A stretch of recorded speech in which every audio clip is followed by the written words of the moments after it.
There is a story today you may have heard. Ontario Premier Doug Ford, big plans for the Niagara Falls region of Ontario. When I say big plans, I mean Las Vegas of the North. Take a listen to what the Premier had to say today. Niagara has the potential to be a true tourism powerhouse and a world-class destination that drives Ontario's economy.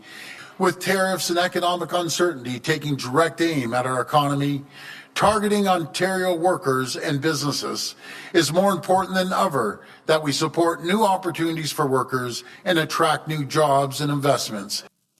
Now, that's just really the tip of the iceberg because the plan here, from what I've heard, is really quite amazing. Stan Cho is Ontario's Minister of Tourism, Culture and Gaming. He is on the line. Mr. Cho, thank you for your time today.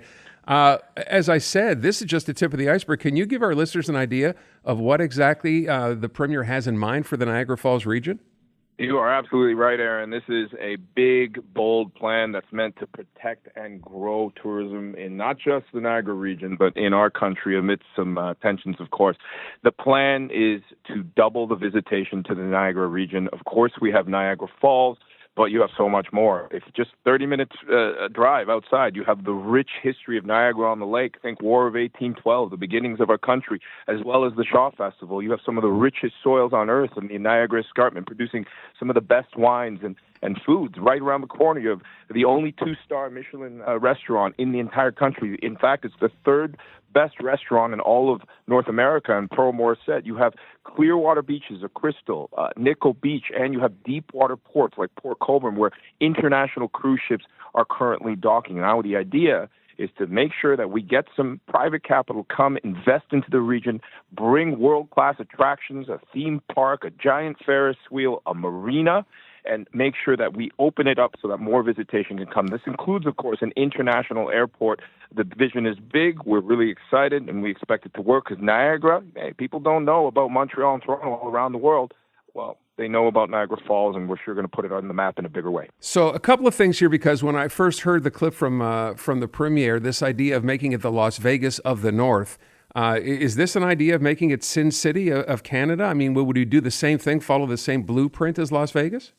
Well, what we're going to follow is what attracts the visitors and the tourists. And that's not just international visitors, it's here at home. And when you think about what brings people in and makes them stay, well, we have to look at what Niagara is today. It's a natural wonder of the world, but people are coming in there for 4 hours, maybe a day and a half, and they're leaving. In fact, the average visit, according to the Niagara Parks Commission, is 1.7 days. So what's missing to make it a 4-day or a 1-week vacation destination? Well, I think, and the Premier thinks, it's family attractions.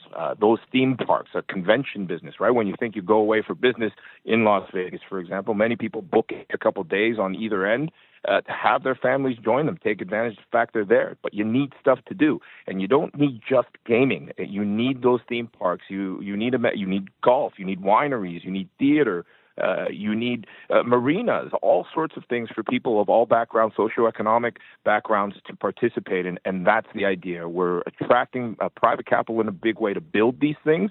And we know once they're there, that some of that work's already begun. If you think about the Toronto Power Generating Station, under development by a 5-star hotel, which is going to be the first one in the entire region. Pearl Morris, that's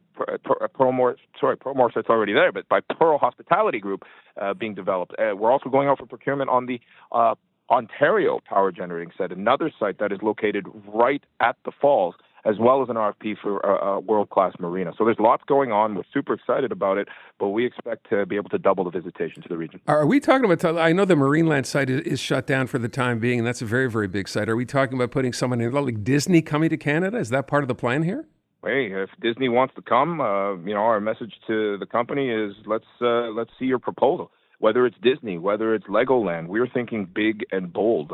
Same when it comes to the gaming sector. We are looking at the biggest operators in the planet and saying we are open for business. This is the place to do it. Other destinations were built in no more than a desert. This has a natural wonder attached to beautiful hiking trails. Cyclists love the region for the natural beauty that it offers. And you know what? We have 4 seasons. Let's lean into that. I'm not afraid of winter. We shouldn't be. So we'll think maybe it's a winter wonderland. Maybe there's music festivals in the wintertime. There's a lot of places that don't get cold in this world. And cool locations, we know, vacation places that are cool and climate is a growing trend, along with culinary tourism.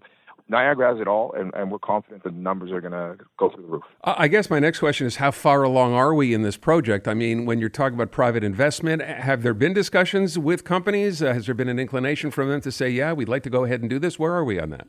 Yeah, Aaron, it's a fair question. And Monday was sort of the first step in announcing to the world that Niagara region is open. However, the work's been going on for probably a year and a half, and that's already yielded some fruit. The Pearl Hospitality Group I mentioned on the Toronto Power Generating Station site, they're already putting in $300 million in private capital for that 5-star accommodation, restaurant, spa that'll be in there as well. These investments are already coming in, and I think the message is out to many people that we are open and that we're going to build this. The timelines, of course, these RFIs and RFQs and RFPs, we're going out to market now. So the information should be coming in fast and furious. We expect a lot of activity over the next year. I would be remiss if I didn't ask. Obviously, there's no love lost between Doug Ford and Donald Trump. And I heard the Premier mention today, he's not planning to apologize. Does this project perhaps poke the bear a little bit if you're trying to do this project in Canada and take some of these U.S. businesses and have them invest here? I think the Premier was very clear that, he doesn't love what the president is doing when it comes to tariffs on our hardworking people in this country. That doesn't mean we're not friends with Americans. He was also very clear in saying, you know what, this is for our American friends as well. Come and visit. We have the nicer side of the falls. That's a great benefit of the War of 1812 is we got the good stuff. We got the Horseshoe Falls. We got the views. We've got the natural beauty. Come and enjoy it. Plus, you guys get a 42% discount on the dollar. It's all baked in for you. So the Premier wants Americans to visit. It's for them as well. They're still the number one visitor to the region, but we also want Europeans. We want people from Asia to visit, and those numbers have gone through the roof this year. You're looking at year-over-year revenues from Germany up 38%, from France 33%, from Japan 28%. South Korea is now the number 5 largest visitor by nation to Niagara region, and we love it. We want those dollars to come in. It creates local jobs. It creates opportunity and prosperity for those small businesses and hardworking Canadians in Niagara region. I will just call it a day here. I will say perhaps it wouldn't be a good idea, Mr. Cho, to mention to Donald Trump about having lost the War of 1812. Well, yeah, maybe don't we bring won't that poke the bear on that one, but you're right. We got him back. I think we set the White House on fire, but that's in the past. What we're saying to them now is we're friends. You can come. And by the way, Aaron, I want to make clear that if this is from a Leafs fan, even Habs fans are welcome to. Oh, well, that's good to know. That's good to know. Listen, I wish you the best. I think it's a great idea, and obviously it'd be great for Canada. Save people having to fly down to Vegas for no reason and be able to simply go down or drive down from here to Niagara Falls. So best of luck. I hope we can chat again a little later. Would love to. Thank you, Aaron. Introducing Bryan Adams Radio on iHeartRadio. Got my first real 6-string. Hosted by Bryan Adams himself. Join me for an insider look on a wild ride through 40 years of global rock and roll. Bryan Adams Radio. Now available on the free iHeartRadio app. Or ask your smart speaker to play Bryan Adams Radio on iHeartRadio. Who's ready to rock? Kids wanna rock.